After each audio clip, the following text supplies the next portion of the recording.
Pernahkah Anda bayangkan memiliki sebuah alat yang bisa digunakan untuk melihat masa lampau? Mesin waktu seperti ini tentu terdengar hanya pada kisah Doraemon atau kisah-kisah ajaib lainnya.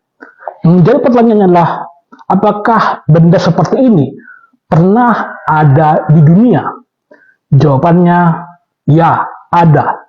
Benda seperti ini telah lama dimiliki oleh sebuah institusi agama terbesar di dunia, yaitu Vatikan. Mereka menamakannya dengan Chronovisor.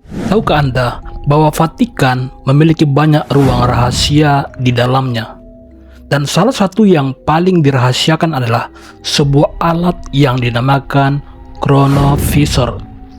Alat ini diklaim sebagai mesin waktu atau time traveler.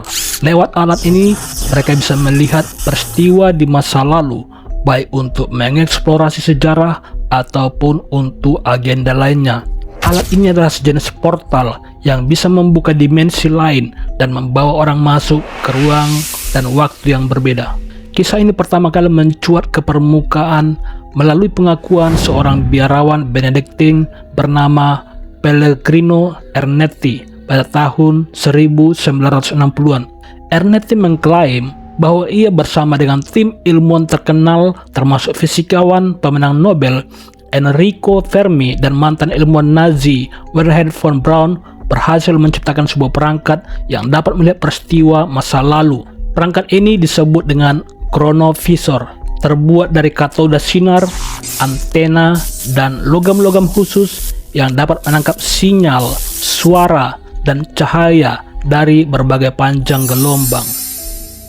Lantas apakah fungsi dan kemampuan dari Chronovisor? Menurut Ernetti, Chronovisor memiliki kemampuan untuk menampilkan peristiwa di masa lalu di layar, lengkap dengan suaranya. Perangkap ini dilengkapi dengan beberapa antena. 3 di antaranya terbuat dari logam misterius yang dapat menangkap gelombang suara dan cahaya dari seluruh spektrum. Dengan menggunakan penunjuk arah pada perangkat, pengguna dapat mengatur waktu dan melihat tempat yang mereka ingin melihat. Salah satu klaim paling kontroversial tentang Chronovisor adalah bahwa perangkat ini digunakan untuk menyaksikan penyaliban Yesus Kristus. Ernetti mengklaim bahwa ia dan timnya berhasil merekam peristiwa tersebut yang kemudian digunakan untuk memvalidasi ajaran-ajaran Alkitab. Pada tahun 2002, seorang imam Vatikan bernama François Brunet menerbitkan sebuah buku berjudul Les Nouveaux Mystères du Vatican yang mengungkap lebih banyak detail tentang Chronovisor. Brunet mengklaim bahwa ia pertama kali mendengar tentang perangkap ini dari Ernetti pada tahun 1960-an dan bahwa Ernetti telah menyimpan rahasia ini selama bertahun-tahun sebelum akhirnya membagikannya kepada Brunet. Meskipun kisah tentang Chronovisor menarik perhatian banyak orang, skeptisisme tetap tinggi.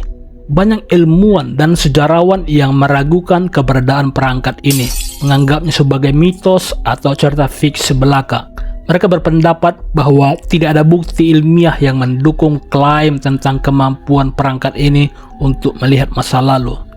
Namun bagi para penggemar teori konspirasi, kisah Chronovisor adalah bukti lain dari rahasia-rahasia besar yang disembunyikan oleh Vatikan.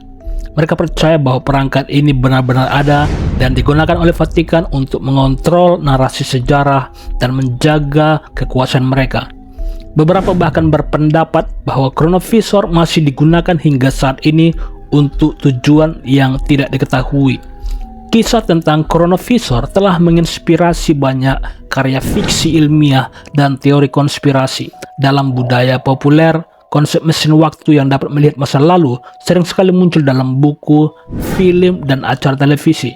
Lantas, apakah Chronovisor benar-benar ada atau hanya sekedar mitos? Vatikan sendiri telah menerbitkan banyak video terkait dari klaim mengenai Chronovisor, di mana dalam video itu mereka menunjukkan penampakan Yesus ketika sedang berkhotbah, ketika sedang disalib ataupun sedang dikubur.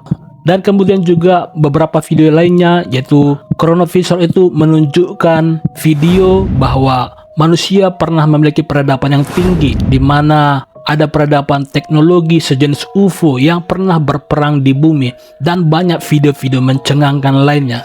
Namun, video ini tetap perlu kita kritisi dan tidak boleh kita percaya 100%, sebab bisa saja video-video ini dibuat di studio film dan menghasilkan karya-karya yang bombastis, atau mungkin karya AI, dan atau mungkin itu benar-benar real. Well, saya pun tidak bisa menjaminnya, dan Anda boleh berpendapat apakah itu benar, real, atau hanya sebuah editan. Tuliskan pendapat Anda di kolom komentar.